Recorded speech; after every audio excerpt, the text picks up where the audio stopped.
Il faut que tu prophétises encore sur un grand nombre de peuples et de nations et de langues et de rois.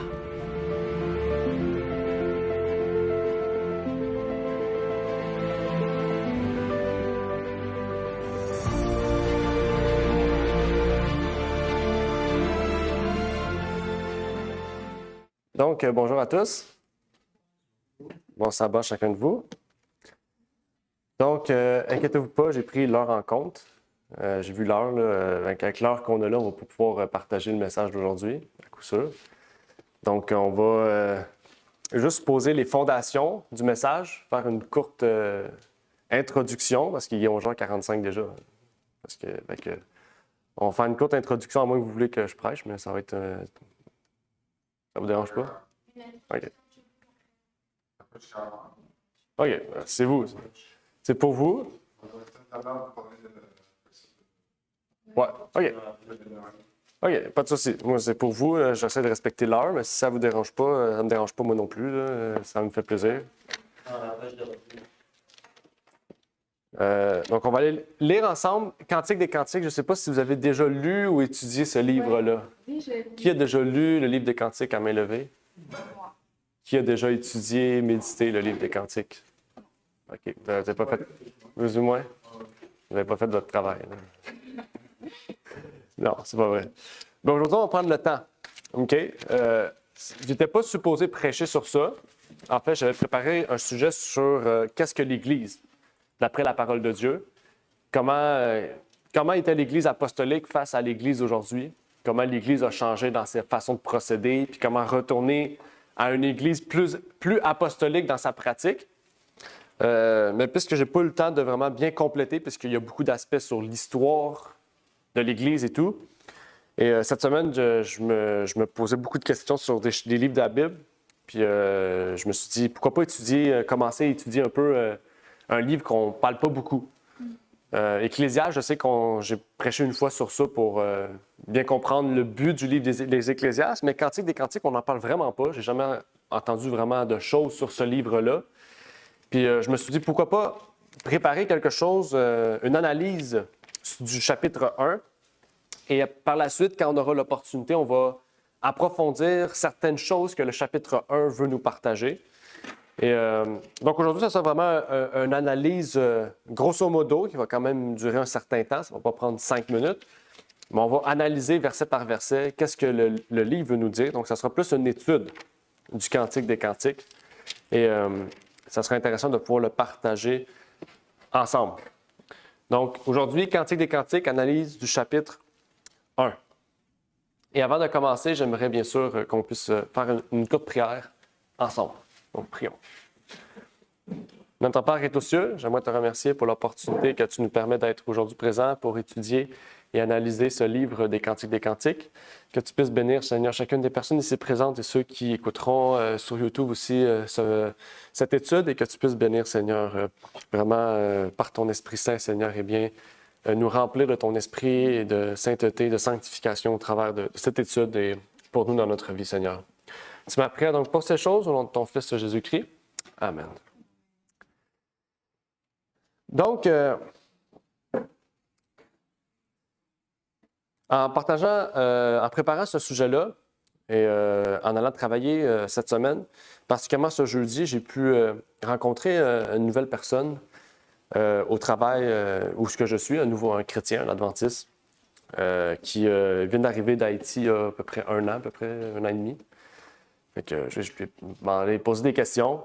Je lui ai dit, t'aimes-tu le Canada et tout? T'apprécies-tu la vie ici et tout? Il était comme, non. Je dis, pourquoi? Pourquoi? Ben, je doutais un peu de sa réponse. Fait que là, il dit, j'aime pas les gens. J'aime pas les gens. Je pense juste à eux. Il dit, c'est sûr que je viens ici pour faire de l'argent, parce qu'il y a de l'argent à faire ici. Quand même, économiquement, ça va très bien, dans le sens que où est-ce qu'il était, c'est pas très bien économiquement. Mais ici, il peut vivre, il y a une auto, il y a une maison, il peut très bien vivre et tout. Mais il dit sinon, aussitôt que j'ai fait mon affaire, j'ai eu ce que je voulais ici, j'ai abusé du Canada, je me retourne. Là, j'ai dit, je comprends. c'est quelque chose que je peux comprendre. Puis, en préparant le Cantique des Cantiques, ça m'a montré aussi que 55% du Canada est chrétien, soi-disant. Puis, pourtant, quand on voit comment les chrétiens agissent au Canada, parce qu'on est au Canada, je me pose beaucoup de questions sur est-ce que vraiment on comprend l'amour de Jésus-Christ qu'on devrait avoir en tant que chrétien. Puis en lisant particulièrement le Cantique des Cantiques, le livre de l'amour, on peut l'appeler comme ça nous révèle encore plus le lien et l'amour que Christ a pour son Église. Et comment nous aussi, on doit avoir un amour envers autrui et envers les autres. Puis, ça m'a donné plus envie d'étudier davantage sur ce livre-là, puis de vous partager, en fait, ce que j'ai pu en comprendre et aussi qu'est-ce que la Bible veut nous révéler en lien avec ce qui est décrit ici. Et donc, on va étudier ça ce matin. Le verset 1 du Cantique des Cantiques nous dit juste « Cantique des Cantiques de Salomon ». Le contexte ici nous montre que Salomon a écrit ce livre-là, tout comme il a écrit Ecclésiaste et Proverbes et quelques psaumes aussi. Et d'autres livres qu'on n'a pas, en fait, pour ceux qui ne le savent pas, mais quand on lit 1 Roi 4, verset 32, on nous dit sur Salomon, il prononça 3000 sentences et ses cantiques furent au nombre de 1005. Donc, Salomon a écrit beaucoup de choses qu'on n'a pas. On n'a pas tous les livres de Salomon. On n'a pas tous les écrits de Salomon. On a les écrits qui étaient essentiels pour nous et que Dieu a voulu préserver à travers les temps. Et Cantique des Cantiques, c'est un livre qu'on peut voir comme un livre interdit. En le lisant, on se dit, on n'a jamais vu ça dans la Bible. Autant d'érotisme, autant de description que sensuelle que ça. Et même, on pourrait dire, plus même sexuel, parce que c'est un livre, en fait, c'est le seul livre, en fait, qui révèle le plan de la sexualité en enlevant le plan de la procréation. Okay? C'est ça qui est intéressant. Le livre des Cantiques nous révèle que le Dieu a créé la sexualité non pas seulement dans un but de procréer, mais dans un but de plaisir et de complétude entre l'homme et la femme. L'homme et la femme mariés, bien sûr. Okay? Donc, vraiment, il a révélé que c'est la chose la plus, comment dire, pas la plus essentielle du couple, mais la plus grande au niveau charnel, au niveau de la chair qui existe pour l'homme. Okay?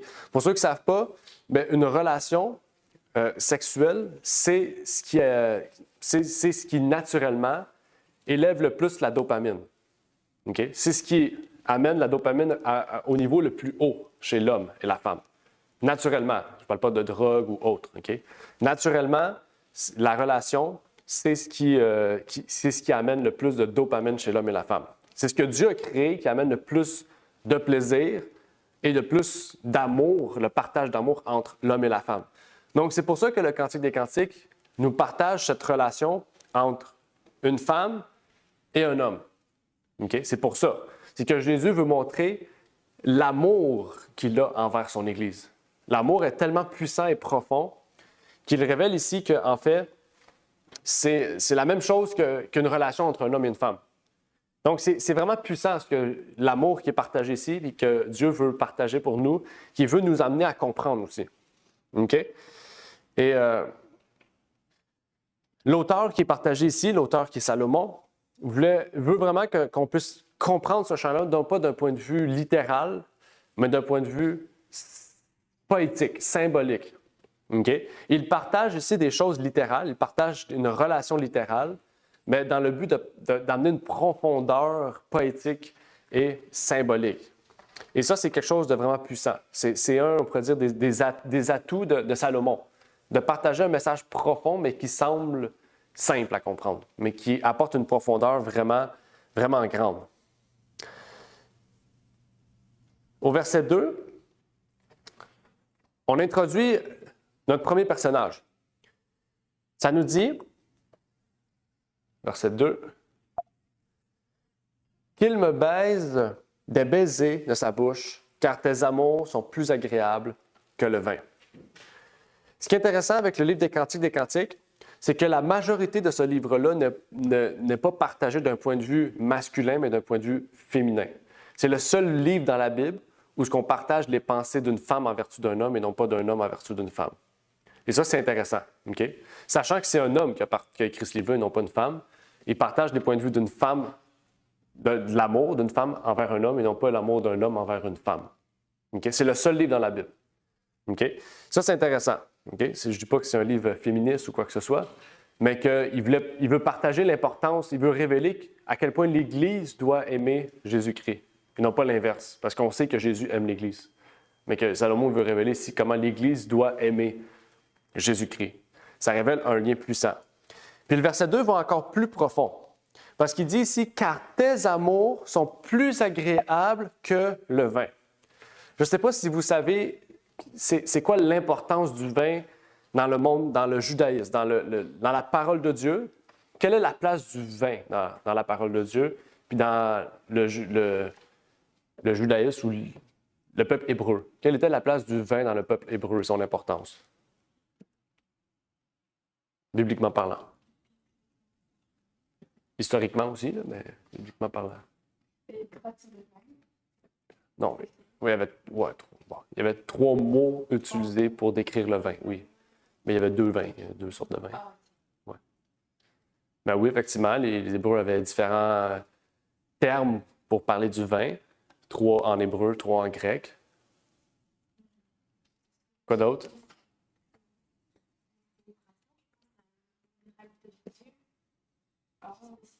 Oui. Oui, les noces de Cana. Oui. Plus encore. Oui. Oui, ça peut faire allusion à ça, l'importance. Ça montre un lien puissant. Tu sais, il aurait pu utiliser de l'eau pour parler de son sang. Pourquoi utiliser le vin? Tu sais, on pourrait dire oui, parce que c'est rouge. Je pense que c'est plus profond que ça. OK, il aurait pu utiliser une autre sorte de jus, un jus de Cadbel, je veux dire. OK. Le vin signifie le sang, oui. Qu'est-ce qui se faisait dans le sanctuaire avec le vin? Parce que oui, il y avait du vin dans le sanctuaire. Pas le yaïn, par exemple. Oui, il faisait des oblations. Il versait du vin par terre. C'était du vin, il ne buvait pas le vin, c'était du vrai vin. Du vin. Ouais, non, c'est du vrai vin qui faisait des oblations. Il versait, parce que pour eux, c'est un symbole d'impureté. Et enfin, il versait ça à terre pour dire, genre, on lave le méchant. Mais ça ne rentrait pas dans le sein. Non, non. Non. Sur la table des pains, il y avait un vin à côté. Les deux symbolisaient quelque chose, puis ils faisaient des oblations. OK? Oui. Donc, on voit le vin avait une place chez les Juifs, pas juste en lien avec le symbolisme derrière le vin, mais aussi l'utilisation dans le sanctuaire. Le vin était dans le sanctuaire. OK? Mais plus que ça, les Juifs considéraient le vin comme la meilleure boisson. Pas le vin alcoolisé, le jus de raisin. Comme la Bible dit, le nouveau vin. C'est-à-dire le jus fraîchement pressé était considéré comme le jus le plus important, la boisson. Quand tu avais un invité, tu ne donnais pas de l'eau. Tu étais cheap si tu faisais ça. Tu donnais du vin. Quand tu donnais du vin à un invité, il était accueilli comme un roi. OK? Parce que c'était le meilleur jus. Il y avait d'autres jus, là. Il y avait plein d'autres jus. Okay? Je pense pas que c'était du jus Oasis, puis des jus de même, mais il y avait d'autres jus. OK?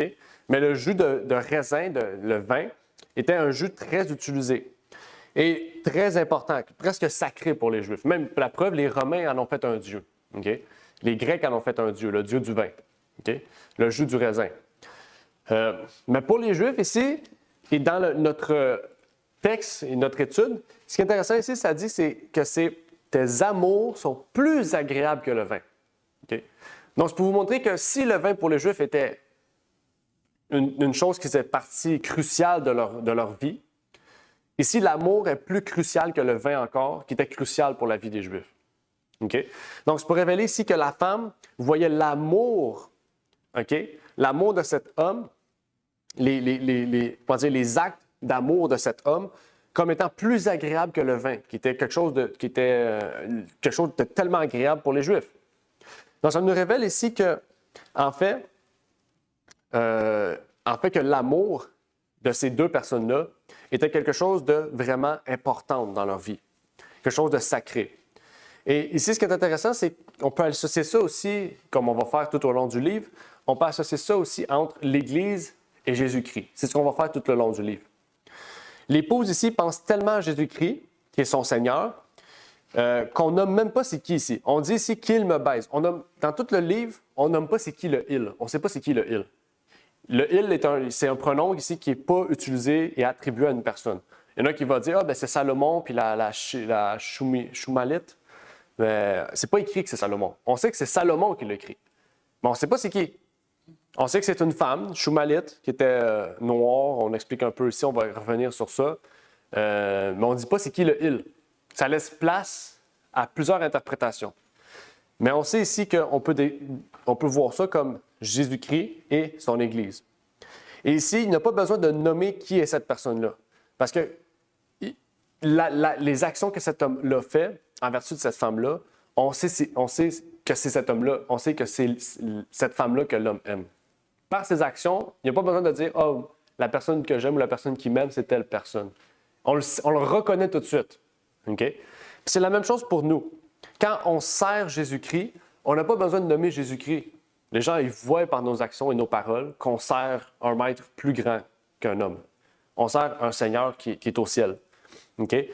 Donc, le tout que nous formons peut révéler l'amour à laquelle nous versons pour Jésus-Christ, qui est plus puissant que des paroles. Nos actions peuvent être plus puissantes que des paroles.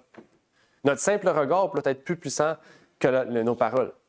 Et c'est ce qu'il veut révéler ici. En fait, la communion entre elle et son Seigneur est si étroite qu'on n'a pas besoin de nommer son nom. On dit ses actions. On dit ici qu'il me baise. Le baiser ici, dans toute la parole de Dieu, c'est un acte sacré. On sait, Judas, il dit « Je vais trahir Jésus-Christ par un baiser.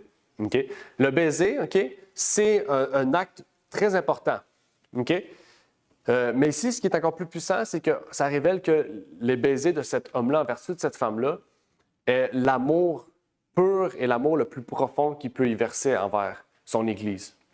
Ça montre aussi le mot important, pour dire l'unité, la communion qui existe profonde entre l'Église et Jésus-Christ. Mais ou plutôt, devrais-je dire, la communion qui devrait exister entre l'Église et Jésus-Christ.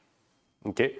Ça nous fait réfléchir sur l'amour qu'on verse envers Jésus-Christ, parce que lui, son amour, c'est le plus grand. On n'a pas le plus grand amour que celui de Jésus-Christ envers nous. Mais nous, quel est l'amour qu'on verse envers Jésus-Christ? Quelle est l'attention et l'unité, la communion que nous avons avec notre époux?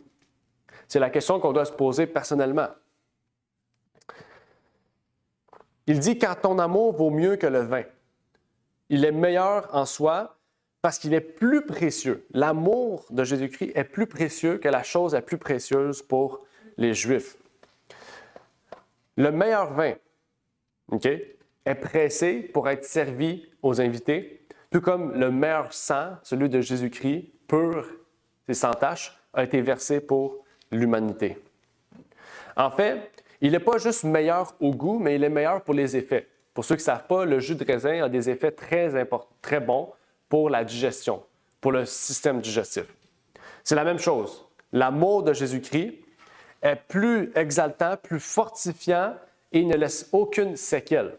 Souvent, quand on voit une relation entre un homme et une femme, on peut voir des divorces, on peut voir des chicanes. Ça peut laisser des effets. Ça peut laisser des effets physiques, des effets mentaux, des effets spirituels.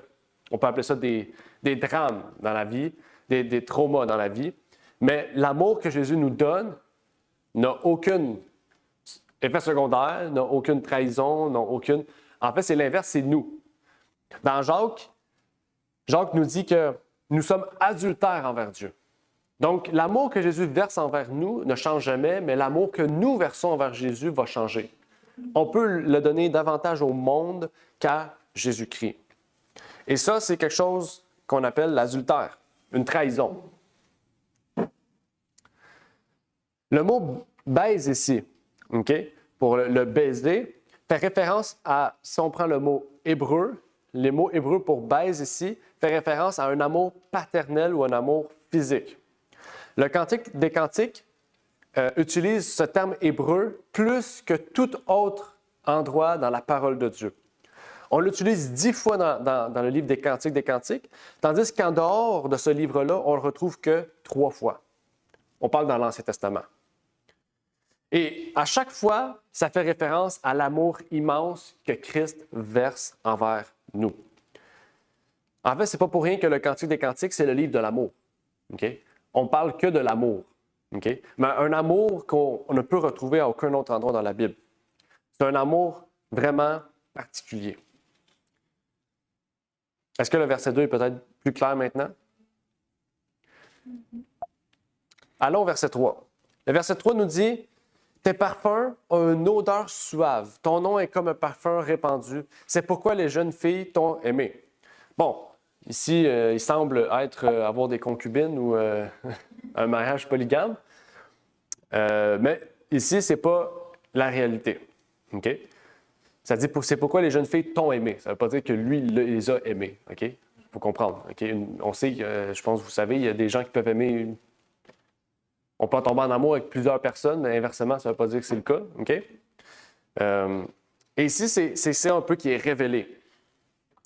Ici, l'épouse, la femme, examine davantage les attributs de cet individu, qu'on sait être le Christ. Ici, il parle de son parfum.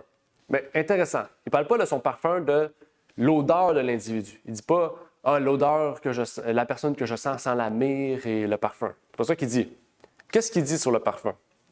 Il dit, verset 3, « Tes parfums ont une odeur suave. » Ça dit « Ton nom est comme un parfum répandu. » Le parfum ici décrit n'est pas l'odeur que dégage cette personne-là, mais la personne en tant que telle. On sait qu'un nom représente son caractère.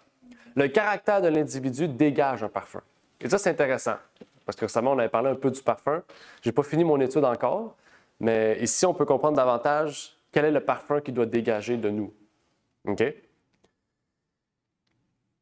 Dans la parole de Dieu, on nous dit que le Christ est oint en tant que prophète, en tant que roi et en tant que prêtre.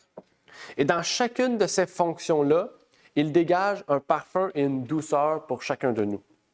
OK? C'est pas que Jésus, il sent le Versace. Jésus dégage par son nom et ses attributs un parfum bon pour nous. J'essaie de faire un peu pas de blague, mais pour vous montrer que comment qu'on doit être, OK? Comment on doit être, quel parfum qu'on doit dégager. Mais ici, ce qui est intéressant, c'est que la femme, on ressent un peu de jalousie ici. On voit une certaine forme de jalousie.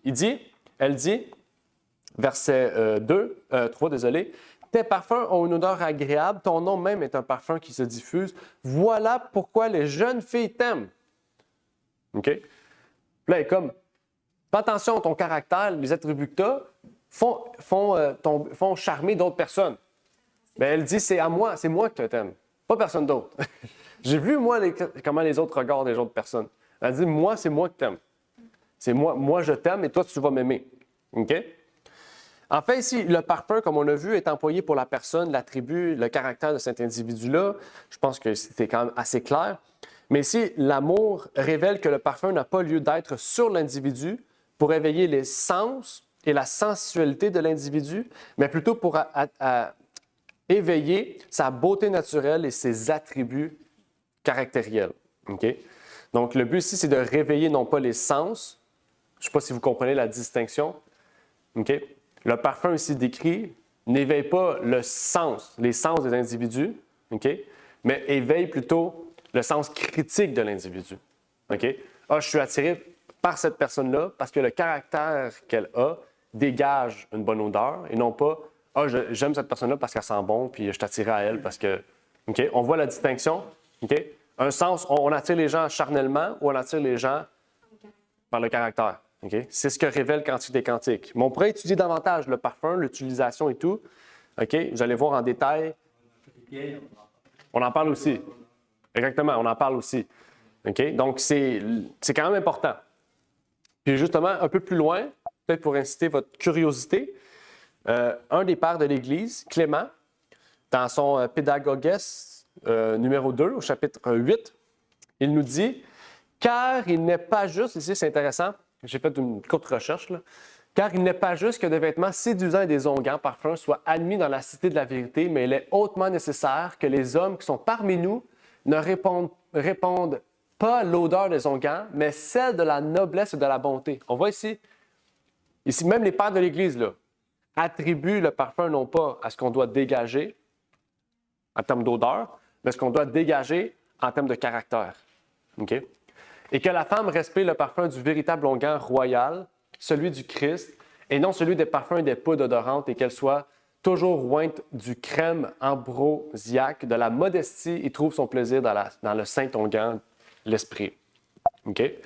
Ici, c'est juste pour approfondir un peu ce sujet-là, pour peut-être vous inciter à aller étudier davantage sur ce sujet-là.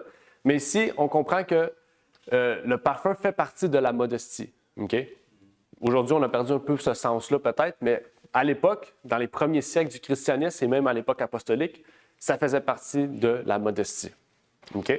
Pas nécessairement de la pudeur, mais de la modestie. Est-ce que le verset 3 est plus clair pour chacun de nous? Lisons le chapitre 4. Verset 4, ouais, pas chapitre, ça va être long. Ça dit, entraîne-moi et nous courons après toi. Le roi m'a fait entrer dans ses appartements. Nous nous égarerons et nous réjouirons en toi. Nous célébrerons tes amours plus que le vin, les hommes droits t'ont aimé. Il répète encore cette même idée-là. Célébrons ton amour plus que le vin. Okay? On a des répétitions aussi. Les répétitions montrent que c'est important de se rappeler de ces choses-là. Okay? C'est important de se rappeler de ce qui est partagé ici. Mais ici, ce qui est intéressant, c'est qu'on inclut de nouveaux personnages. On parle des filles de Jérusalem. Okay? On l'a inclus un peu au verset 3 quand on parle des jeunes filles. Mais là, le verset 4 parle plus directement des filles de Jérusalem. Okay? Dans la Bible, qu'est-ce que représente une femme? Une église. Qu'est-ce que représenteraient les filles de Jérusalem? Les églises, les filles de Babylone. OK? Donc, les filles de Babylone. Filles de Jérusalem. Hein? Filles de Jérusalem. Oui, les filles de Jérusalem représentent les filles de Babylone. De la même manière que l'amour de cette femme représente l'épouse de Christ et que l'individu ici, l'homme, représente Jésus, mais les filles de Jérusalem sont celles qui vont détourner l'amour de cet homme-là vers d'autres femmes. Okay? Donc, c'est pour montrer ici qu'il y a plusieurs femmes, il y a plusieurs personnes. Le caractère de cet individu-là attire plusieurs femmes, mais la jalousie de cette femme-là veut que son amour soit que sur elle. Okay? Qui est une bonne jalousie. Okay? Dans le sens, il y a une bonne jalousie dans le sens que l'homme et une femme doivent s'aimer, puis on sait que quand une femme va voir un homme qui est déjà marié, on est comme la femme est jalouse. Okay? Donc, c'est ça ici qui est révélé ici. Okay? C'est ça qui est intéressant à révéler ici. En fait, la femme ne veut pas partager les sentiments qu'elle a envers d'autres femmes, avec d'autres femmes. Okay? On sait que c'est le problème de tous les couples polygames. Prenons Jacob et Abraham, ont eu tous ces mêmes problèmes-là. Okay?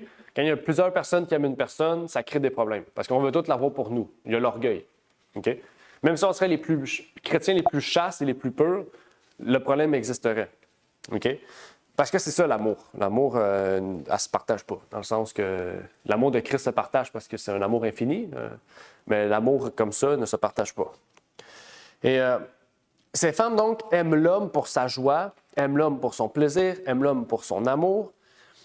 Mais la différence entre ces filles-là et l'épouse, la femme, la shurimite, okay, c'est que la shurimite aime l'homme pour sa présence. Okay? Quand on relit le verset, ça dit « Le roi m'a fait entrer dans ses appartements. Nous nous égarerons et nous nous réjouirons en toi. Nous célébrerons tes amours. » Ça, c'est les filles de Jérusalem qui parlent. Qu'est-ce qu'elle aime faire avec cet homme-là? Rire, s'amuser, célébrer son amour, partager un moment avec lui. Elle aime juste la personne. Okay? Pour la personne pour qu'est-ce qu'il est. Tandis que cette femme-là aime cette personne-là pour l'amour qu'elle lui donne. C'est la même chose avec Jésus-Christ. Pourquoi on communie avec Jésus-Christ? Est-ce qu'on communie avec Jésus-Christ parce qu'on aime être chrétien puis avoir des amis chrétiens? Ou on communie avec Jésus-Christ parce qu'on reconnaît que l'amour qu'il nous verse est infini et qu'il n'y a pas meilleur amour que l'amour de Jésus-Christ? Okay? Est-ce qu'on est chrétien parce qu'on aime Jésus-Christ ou parce qu'on aime ce que le christianisme nous apporte dans notre vie? Je ne sais pas si vous comprenez. Est-ce qu'on utilise le christianisme comme un outil de connexion sociale, un outil de musique? Je ne sais pas. Il y en a des gens qui deviennent chrétiens juste pour faire de la musique, okay? Chrétienne, pour attirer un nouveau public. Tout ça, c'est ce que nous révèlent les filles de Jérusalem. Les filles de Jérusalem sont un peu l'exemple aussi de chrétiens qui aiment cet homme-là, pas pour les bonnes raisons. Mais cette femme-là aime cet homme-là pour la raison principale qui est l'amour, les actions qu'il pose en vertu de elle. Okay? C'est la même chose pour nous. On aime Jésus parce que Jésus a fait la plus grande action. Il est mort et ressuscité pour nos péchés. Et on l'aime pour cela. Okay? Puis notre amour qu'on lui donne, c'est rien comparativement à ce qu'il a fait pour nous. Okay? Et ça, c'est intéressant. Le verset, si on va plus en profondeur, nous dit « Entraîne-moi et nous courons après toi ». En fait, ici, elle peut sentir un cœur qui est lourd. Okay? Elle aimerait être avec cet homme-là. Elle aimerait être à côté de cet homme-là, mais la présence de ces autres femmes vient bloquer un peu la connexion qu'elle peut avoir pleinement avec Jésus-Christ. On a tendance aussi à être comme ça, dans le sens où que, quand on veut communier avec Jésus-Christ, on se concentre sur les autres personnes alentour qui peut-être communient avec Jésus-Christ pour les mauvaises raisons. Puis on se dit, c'est pas le christianisme que je connais, donc je ne veux plus être chrétien. Je me retire ou je fais un pas en arrière. Okay? C'est ce que cette femme-là vit en ce moment. Elle vit le fait que d'autres femmes sont alentour de cet homme-là, pas pour les bonnes raisons. Mais elle sait que son cœur est tout à lui. Et c'est la même chose qu'on doit avoir pour nous. Okay? Pendant qu'elle prie, d'autres trouvent que cette prière leur convient également. Alors ils se joignent à elle. Lorsque le Christ nous attire, nous ne marchons pas, mais nous courons après lui. Okay? La Bible nous dit la course. La course, ce n'est pas à pied qu'elle se fait. Hein? La course, elle se fait en courant. Okay? Donc, c'est la même chose pour nous. Quand on aime Jésus-Christ, on court après lui. Ça veut dire qu'on est apte à être rapidement à son service, à être soumis à lui, à vouloir aider notre prochain, encourager notre prochain, puis parler à notre prochain. C'est ça, en fait, la foi. La foi, ce n'est pas une course dans le sens qu'on doit toujours courir physiquement. Mais notre cœur, notre cerveau doit être toujours apte rapidement à pouvoir partager son amour. C'est ça, en fait. Okay? Qu'on n'ait pas besoin de réfléchir, que ce soit naturel. Naturellement, on est capable d'agir pour Jésus-Christ. On est capable d'évangéliser pour Jésus-Christ. On est capable de réfléchir pour Jésus-Christ et dans le but de Jésus-Christ. En fait, c'est comme ça qu'on doit réfléchir. En fait, c'est quelque chose de vraiment profond. Il nous dit après, le roi m'a fait entrer dans ses appartements. Encore le verset 4. Il nous dit, on peut voir ici appartement. De la même manière que Jésus nous dit, allez prier dans le secret de votre garde-robe, la Bible nous dit ça, ou de votre lieu secret. Il nous dit la même chose ici. Pendant que vous parlez avec lui, il vous entend. Pendant que vous parlez avec lui, il vous écoute. Il veut justement vous faire entrer dans ses appartements. Okay? Dans un lieu où il pourra être avec vous, communier avec vous, de cœur à cœur, d'esprit à esprit.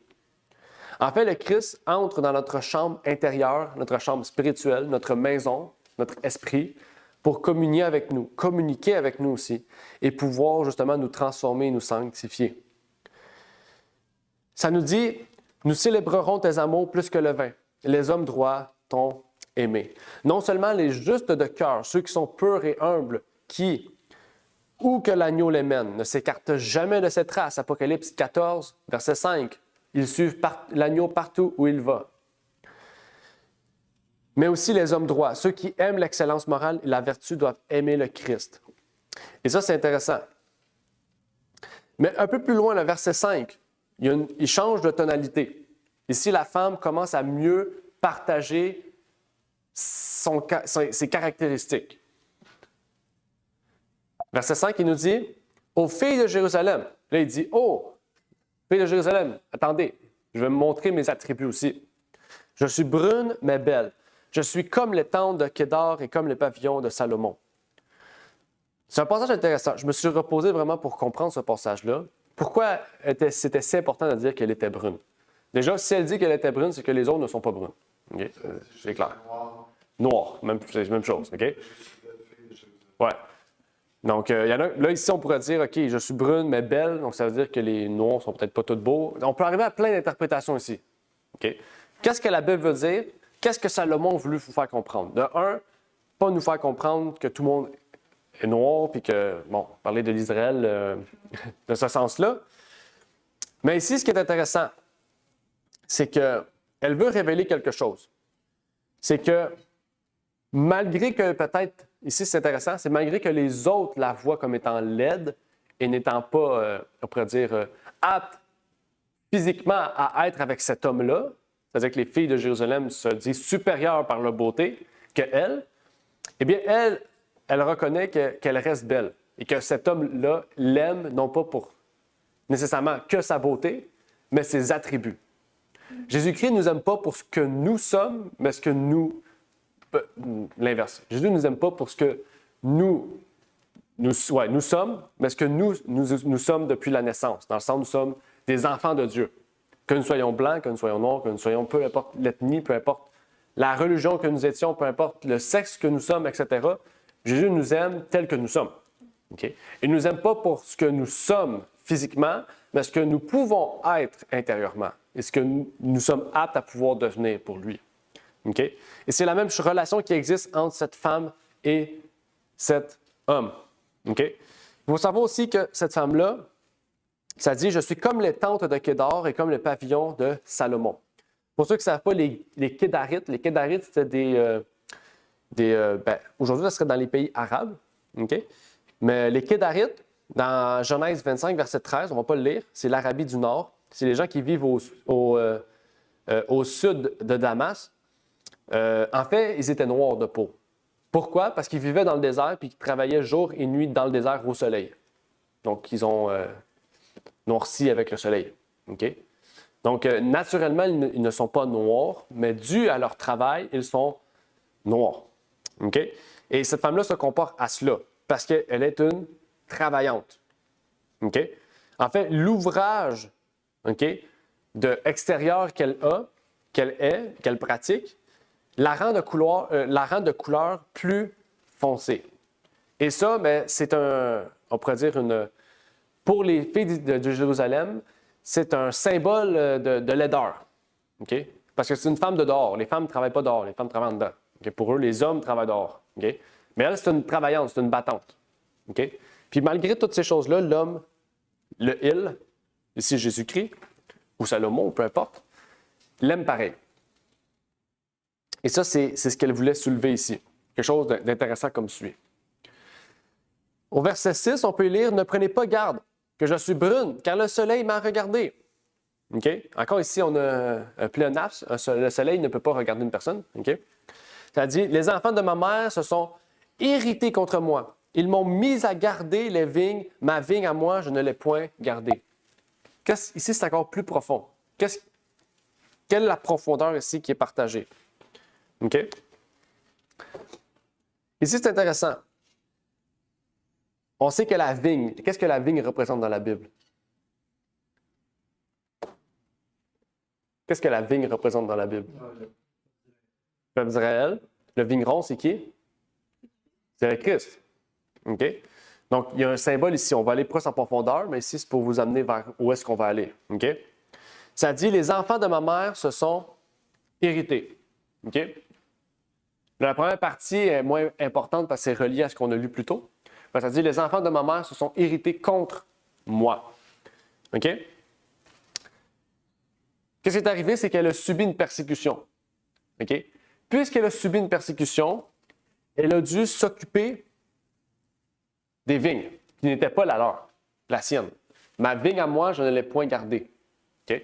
Donc, à cause qu'elle subit une persécution, OK, par un travail ignoble, OK, puisqu'on a été sous la peine de fouetter de la loi là, ou la peine de la perdition de la loi, OK? Mais ici, en fait, on n'a pas pu se concentrer sur nous-mêmes. OK? Et ici, c'est ce qui arrive ici. Ce qui est intéressant, c'est que, ici, d'un sens littéral, elle dit ici qu'elle a dû s'occuper des autres plutôt qu'elle. Donc, c'est pour ça que sa vigne, son apparence physique est peut-être plus laide que les autres, d'après ce qu'on dit, parce qu'elle s'est occupée des autres plutôt qu'elle.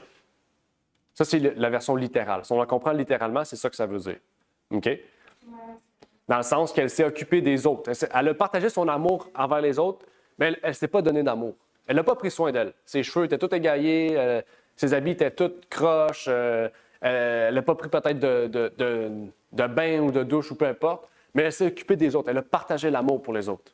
OK? C'est ce que littéralement cela veut signifier. Mais il y a un sens symbolique à ça. Okay? On le sait, Salomon ne nous aurait pas juste décrit une femme qui ne prend pas soin d'elle. Ça aurait été inutile un peu comme pour nous. Il y a un sens plus profond. Okay? Le sens plus profond, c'est que pour beaucoup d'entre nous, on ne se sent peut-être pas valable aux yeux de Jésus-Christ. On se sent peut-être misérable face à Jésus-Christ. On se dit, ben moi, physiquement, je ne suis pas bien, je ne vais pas à l'église avec le veston et la cravate chaque sabbat, donc je ne suis pas apte à aller devant le Seigneur. Okay? C'est un peu la relation qu'on retrouve ici, okay? Auquel Jésus nous dit, non, je vous accepte comme vous êtes. Jésus, il n'a pas dit, je vais vous transformer, puis après ça, vous allez venir à moi. Il a dit, venez à moi et vous allez changer.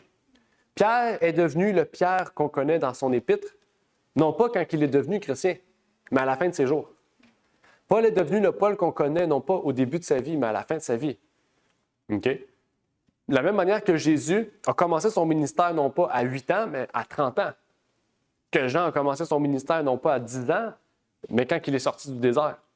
En fait, chacun de nous passe par un processus de transformation, qu'il soit physique, parce que ça se peut que quand on n'est pas chrétien, on ne prend pas soin de nous, mais quand on est chrétien, Dieu nous dit d'être ordonné, d'être présentable, d'être droit. Donc, on va commencer à prendre soin de nous, on va commencer peut-être à faire notre lit. On sait pas de où qu'on part, chacun de nous part d'un fond différent. On va commencer en fait à subir une éducation ou même une rééducation en Christ. Et commencer à voir qu'en fait, peu importe où ce que nous sommes, même si on n'a pas gardé notre vigne, gardé notre corps, eh bien Jésus nous accepte comme nous sommes et nous change pour nous amener où est-ce que lui veut pour nous. OK? Donc, soyons fidèles. Concentrons-nous pas sur notre apparence en basant notre foi sur cela. Ça ne veut pas dire que notre apparence n'est pas nécessaire, qu'on peut être toutes des personnes laides, mais que la priorité est intérieure et non pas extérieure. Okay? Si on se concentre sur l'extérieur, on se concentre sur la chair. Okay? Sur ce que Satan veut qu'on se concentre.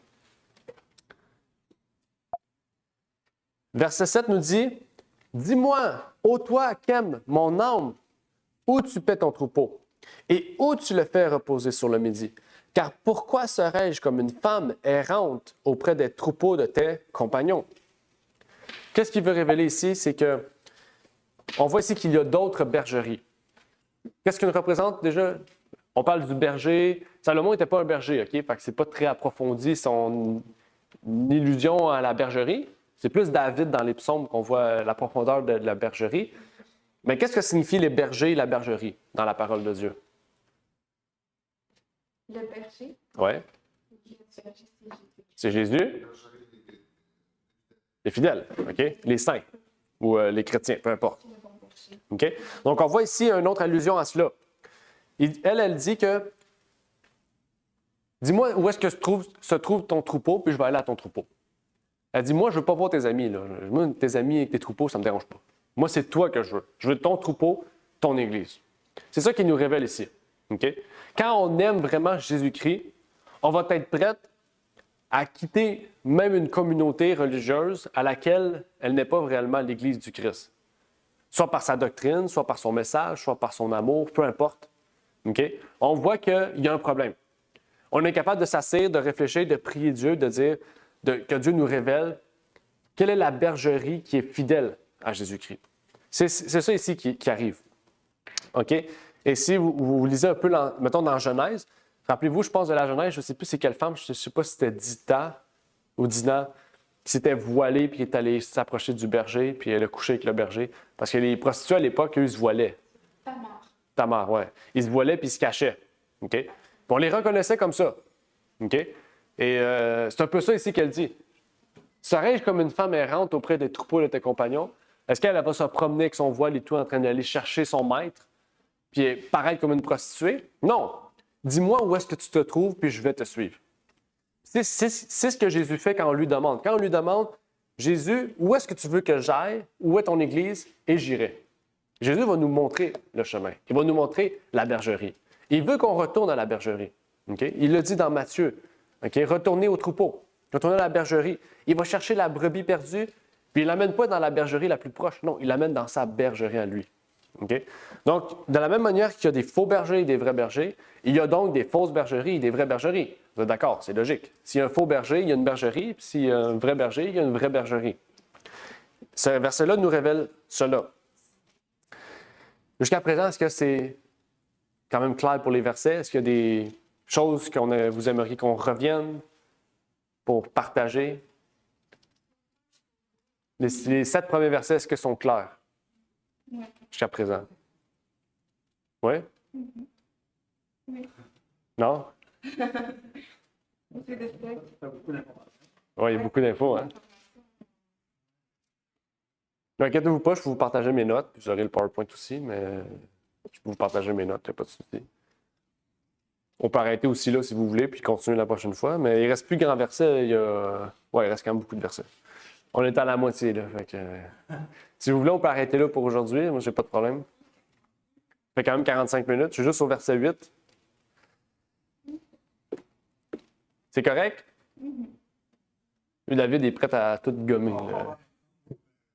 De toute façon, j'ai pas de mémoire.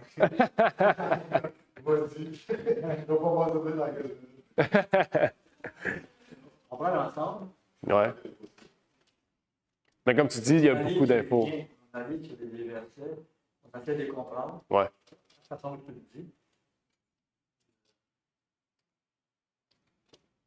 J'aimerais t'approfondir sur les filles de Jérusalem. Ouais. Le verset 4. Ouais. On va retourner, il n'y a pas de problème. OK. Dans la parole de Dieu, on sait qu'une femme représente une église. Vous êtes d'accord? Une église ou des croyants. On dit une église, mais une église, il y a des croyants dans une église. Okay? Ici, c'est la même chose. Ici, on sait que c'est une relation monogamie, okay, entre un homme et une femme, pas polygame. Okay? Donc, c'est une relation monogame. Donc, il y a un homme et une femme. L'homme, on ne sait pas c'est qui. Littéralement, on ne sait pas c'est qui. Symboliquement, on sait que c'est Jésus. La femme, on sait que c'est la Shulamite. Dans plusieurs chapitres après, on décrit la Shulamite. Okay? On sait que c'est une Shulamite qui vient d'un pays lointain et qui tombe en amour avec un homme. On sait que la Shulamite représente la femme fidèle, l'Église fidèle, l'Église du Christ. Donc, les filles de Jérusalem, eux, représentent des chrétiens ou des églises qui sont chrétiens, mais pas pour les bons mobiles. Pour des mobiles qui ne sont pas les mêmes que cette femme. C'est ce que décrit le verset 4. Le verset 4 nous dit que ces filles-là aiment l'homme parce qu'il partage la joie, parce qu'il est plaisant, parce qu'il fait des blagues, parce qu'il est intéressant, il est le fun. Tandis que cette femme-là, la Shulamite, aime l'homme à cause de l'amour qu'il verse en vertu d'elle. On voit la différence. Okay? Ces femmes-là l'aiment, ben, c'est comme des amis en fait. On a des amis parce qu'on a ça. Quand on boit, on a des amis qui aiment être avec nous parce qu'on boit et on est le fun. Quand on ne boit plus, ils ne sont plus là. C'est la même chose. OK? Avec ces filles-là, c'est la même chose. Ils aiment cet homme-là parce qu'il est le fun, il est intéressant, puis son amour est quand même... C'est un amour, on le sait, ça apporte du bonheur, ça apporte de la paix, ça apporte une sécurité, l'amour, OK? Mais c'est ça que ces femmes-là veulent. Tandis que l'autre femme veut vraiment l'homme parce que l'amour qu'il lui verse, c'est vraiment des actions, c'est vraiment concret, c'est vraiment profond. Elle aime la personne, le caractère de cet individu-là, qu'elle décrit comme l'amour plus puissant que du vin. Le vin qui est comme la notion la plus importante chez les Juifs de l'époque. Okay? Donc, on voit ici qu'en fait, les filles de Jérusalem et la Shulamite, qu'est-ce qui les distingue en vertu de la relation de cet homme? C'est les raisons pour lesquelles ils aiment cet homme. C'est ça qui les distingue. Un l'aime pour ses attributs plaisants, l'autre l'aime pour son caractère qui est rempli d'amour. La personne représente l'amour. On peut même décrire l'homme comme étant l'amour. On peut même voir l'amour qui est Jésus lui-même. Okay? Donc, c'est ça qui les distingue. Je ne sais pas si c'est plus clair. Oui. On ne dit pas filles de Jérusalem. Non, ce n'est pas des filles de Jérusalem, mais on sait que l'histoire se passe à Jérusalem. Donc, les filles, le titre, par exemple, moi, c'est les filles de Jérusalem. Oui, toi, ça le dit, moi, ça le dit pas. Okay? Selon la version, ça le dit. Moi, je l'ai dans le titre, les filles de Jérusalem. Okay? Jésus, il a dit dans Luc 23, Jésus tourna vers elle, et il dit, fille de Jérusalem, quand il portait sa croix. Ouais. Il dit, fille de Jérusalem, ne pleurez pas sur moi, mais pleurez sur vous et sur vos enfants. Est-ce qu'on peut faire un lien avec la différence? Il ne peut pas parce qu'il y avait Jésus, mais parce que. Oui, il pourrait avoir un lien. OK. Ce verset-là, je ne l'ai pas étudié particulièrement, mais d'après ce qu'on voit, on voit que Jésus, il dit pleurer sur vos enfants, possiblement parce que ces femmes-là ne l'aimaient pas pour les bonnes raisons, puis que c'était à condamner ses enfants, possiblement, selon ce que on peut comprendre. Sur eux, il pleurer sur vous, puis sur vos enfants. Exact. Exact. Donc, on voit ici que c'est ça. C'est pleurer sur vous. C'est ça. C'est un peu dire repentez-vous, puis changer de direction. Donc, on peut le voir, ouais, on peut faire un lien avec ça. Effectivement. Parce que le livre des Cantiques, c'est quand même plus symbolique que littéral. Ça nous décrit une relation littérale. Tu sais, on peut le lire puis le comprendre littéralement. Okay? Salomon, il décrit une situation réelle pour en faire ressortir une situation spirituelle, une compréhension spirituelle. Okay? Salomon, vraiment, c'est le spécialiste de ça, là, la poésie et tout. Donc, il y a une notion littérale qu'on peut comprendre, okay? De l'amour. Mais le symbole est vraiment profond. Quand on comprend la relation entre l'Église ou le chrétien et Jésus, c'est très profond. C'est le livre qui décrit le plus l'amour. C'est vraiment d'une profondeur immense. Puis c'est juste le chapitre 1. Là. Imaginez le chapitre 2, 3, 4, 5, ça va encore plus, de plus en plus important. Là. Un peu comme l'Ecclésiaste. Le 1 est plus doux, le 2 c'est plus, 3, puis ça monte. Puis quand tu arrives à 12, tu es comme saisi de toute la profondeur du livre. Là. Fait que, je ne sais pas si ça a pu aider un peu plus. Oui, bon. Bien, gloire à Dieu, merci. Tu as fait le parallèle avec les Luc, c'est intéressant aussi. Oui, Ramna? Oui, tu peux juste répéter, c'est quoi la signification des filles de Jérusalem, ça représente les filles du monde, c'est ça? Non, pas nécessairement, non, parce qu'ils aiment l'Église. Ça représente plutôt les chrétiens qui viennent à Christ. Pas nécessairement, c'est ça, pas pour les bonnes raisons. Exact.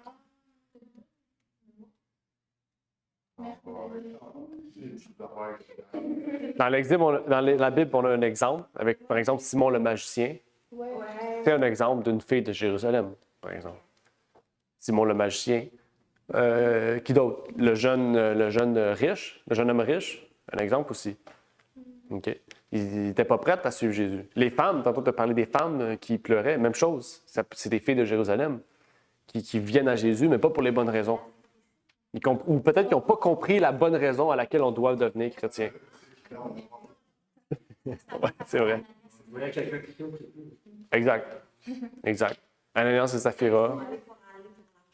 Ananias et Saphira. Il y a plein d'exemples. OK. Ouais, Ramon. Oui, est-ce que tu peux me dire pourquoi tu dis que la femme, elle est cadouche? Je sais pas c'est quoi. Cadérite? Cadérite. J'ai pas dit qu'elle était cadérite. Non? J'ai dit qu'elle se compare aux cadérites. C'est une comparaison que ici Ecclésiaste fait. Okay. Figure de style, une comparaison. Elle se dit, je suis noir comme les cadérites. Et les cadérites sont noirs parce que ce sont des personnes qui vivent en Arabie où ils sont constamment devant le soleil. Et donc, leur peau est noircie, due au soleil. Et elle, c'est la même chose. Donc, elle compare le fait non pas que les cadérites, mais le fait que le travail qu'elle exécute est fait au soleil et que la couleur de peau est le résultat de son travail extérieur. Ouais. Naturellement, elle n'est pas noire. C'est ça que je vais essayer de vous faire comprendre. Donc, ils vont dire, noir, si, la femme est noire, c'est un livre d'amour juste pour les noirs. Non. Naturellement, elle ne l'est pas. C'est pas écrit qu'elle était peut-être basanée. Elle était peut-être plus. Je dis pas qu'elle était blanche comme les roux. Non. Okay? Mais on sait qu'elle n'était pas de la même couleur que les autres femmes présentées ici. C'est clair, on montre la distinction. Okay. Elle était infatigable, puis c'est pour ça qu'elle a dit que les tentes de Kédar, les tentes, ça supporte tout. Au soleil, elle n'est pas comme une sorte de tente qui est forte. Ouais. Elle est capable de prendre elle est dévouée. Ouais. C'est ça, c'était une femme forte qui supporte tout, la pluie ne le dérangeait pas. Le soleil ne le dérangeait pas. Alors, c'est pour ça qu'elle Très bon point. C'est ça que Christ il veut pour son Église, Ouais. que nous soyons Dévouée. dévoués. Dévouée. vignes des autres. Des vignes des autres. Mais pas à la sienne. Elle Voilà, peut c'est- prendre la chambre. Elle va prendre la charge, elle est infatigable. C'est une Mhm. femme, pourquoi c'est sa force. Ça Mais doit c'est être Jésus-Christ qui donne cette force de caractère-là. À la fin des temps, au temps de la détresse, il nous faut avoir une foi qui est capable de supporter la faim et la fatigue. Alors, c'est pour ça que Dieu est en train de former son Église, parce que son Église va être capable de supporter le moment de détresse qui s'en vient.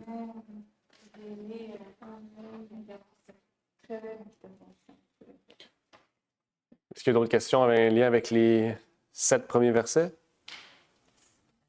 J'allais dire, est-ce que ce n'est pas une sorte de parallèle entre les filles de Babylone, les protestants qui sont les filles de Babylone, de l'Église, catholique, on peut dire, c'est ça? Oui, c'est une allusion à ça aussi. Peut-être pas une généralité dans le. On le sait, là, c'est pas une généralité de tous les gens, mais des grands noms, on pourrait dire des églises, les fausses bergeries, oui. Je ne sais pas si on comprend mieux. Tu as parlé de Babylone, les protestants. C'est pas nécessairement les protestants, mais on comprend, c'est les églises protestantes qui se disent être chrétiens, mais qui sont une fausse bergerie. Pas toutes, mais en général. Comme tu viens de dire, comme quoi ils aiment l'homme dans la femme, mais ils ne font pas sa volonté. Mhm. C'est comme dans Isaïe 4, verset 1er. Alors, je veux porter le nom de cet homme-là, mais je veux faire ce que je veux, s'il me plaît. Mhm. Alors, c'est pour ça la femme a dit, oui, tu les aimes, mais ils ne t'aiment pas. Comment c'est sens, mais je veux faire ce que je veux, mais ça n'est pas grave. Si tu aimes la personne, tu vas faire sa volonté. Exact, ouais, c'est ça. Exactement. D'autres commentaires? Il y a des choses que vous aimeriez peut-être mieux comprendre, réexpliquer? On a fait juste des parallèles en ce moment avec... on est resté quand même assez biblique, là. Il n'y a pas... Oui.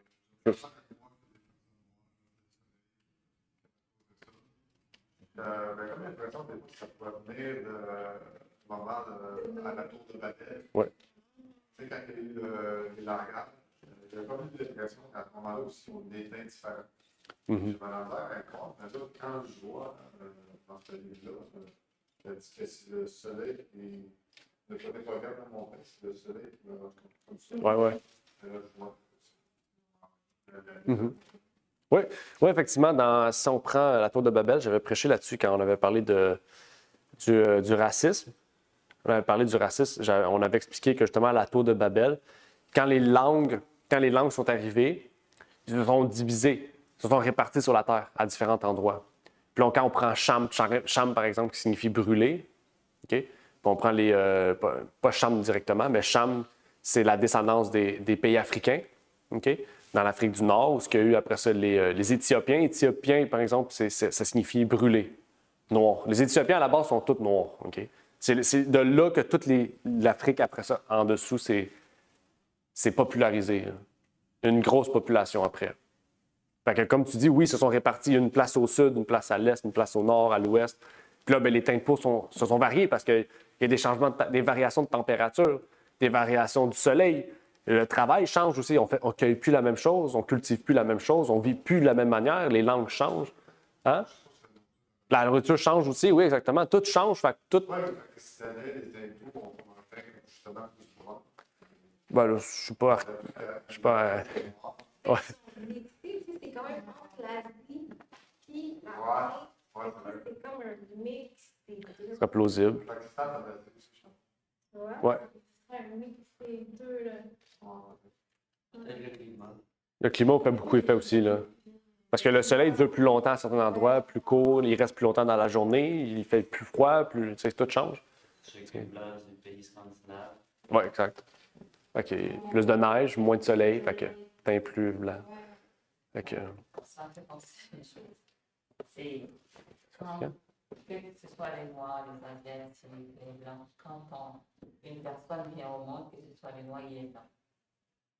Comme si la teinte, couleur de la peau, c'est pareil, comme C'est vrai. Comme quoi, les Blancs, il y a une fille qui a dit, il y a qui a eu son accouchement, ça va faire longtemps. Puis on a envoyé la photo à une personne. Oh non, ça c'est un enfant blanc, c'est pas un enfant noir, c'est un enfant noir. Non, non, non, je ne peux pas croire ça, c'est pas normal. Puis comment on appelle ça? Aller prendre des informations pour savoir vraiment pourquoi les noirs, quand on est un enfant noir, c'est pas blanc. Alors, elle a dit, oh, c'est vrai, c'est normal. Quand un enfant vient, quand tu vas voir la couleur de sa peau, c'est automatiquement c'est blanc. Moi, je te vois plus. Et c'est après, c'est chez eux On va aussi. s'obstiner. C'est après que la couleur, ça change. Ouais. C'est comme ça. Ouais. Ben oui, c'est un sujet intéressant. Il y a beaucoup de vidéos en ligne si vous allez étudier, surtout Answer to Genesis en anglais. Vous pourrez comprendre plus d'où viennent les ethnies, puis les races, puis tout ça, les couleurs de peau, les langues. Ils expliquent beaucoup de façon archéologique et tout d'où proviennent ces choses-là. Là. C'est en anglais, là, mais vous comprenez un peu. Vous pourrez aller même sur le site web, c'est traduit, ils ont des pages. Sinon, est-ce qu'il y a d'autres commentaires, des questions? Aujourd'hui, c'est vraiment une étude, là, plus une analyse. De toute façon, on va aller en profondeur de certains aspects importants du chapitre. Donc, c'était clair pour les 7 premiers versets? Donc, OK. Mais la prochaine fois, on va étudier le reste du chapitre. On va avoir plus de temps pour étudier le reste du chapitre. Puis mieux comprendre justement qu'est-ce que veut nous révéler Cantique des Cantiques. Mais jusqu'à présent, on peut comprendre vraiment à quel point ce livre-là partage l'amour, vraiment la profondeur de l'amour, que ce soit entre l'homme et une femme, mais entre l'Église et Christ. Oui.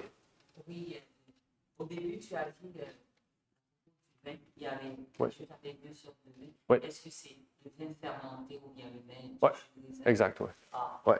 Ils ont 3 mots. Il y a 3 mots hébreux et grecs pour décrire le vin. OK? Je ne les reconnais plus par cœur. Je sais que le yayin, c'est le premier. Puis il y en a d'autres aussi, 2 autres. Puis, dans la Bible, c'est un des mots les plus utilisés. On le retrouve, je pense, 364 fois dans toute la Bible, le mot vin. Fait que c'est un terme qui est récurrent, qu'on doit bien comprendre. S'il lit 364 fois dans la Bible, c'est parce qu'il y a une importance pour les Juifs, puis une importance à comprendre la signification. C'est pas juste le fait de dire « Ah, il y a un vin, bon, ben, tout le monde buvait dans la Bible. » C'est pas juste ça. Quand on prend le temps de comprendre, on voit qu'il y a glucose. Glucose qui signifie le jus de raisin non fermenté. On retrouve dans ça, c'est en grec, on le retrouve dans le Nouveau Testament. Il y a vraiment 3 mots en grec, 3 mots en hébreu, mais en français, on a un mot. Fait que, ça change aussi la compréhension de ça. Si vous voulez, j'ai 2 sermons sur le sujet. J'ai déjà prêché, mais j'ai 2 sermons auxquels on décrit ces mots-là, puis on va rechercher la signification, puis historiquement, bibliquement, puis qu'est-ce qu'il y en est. Est-ce qu'il y a d'autres questions, commentaires? C'est tout? OK. Alors, on va prier.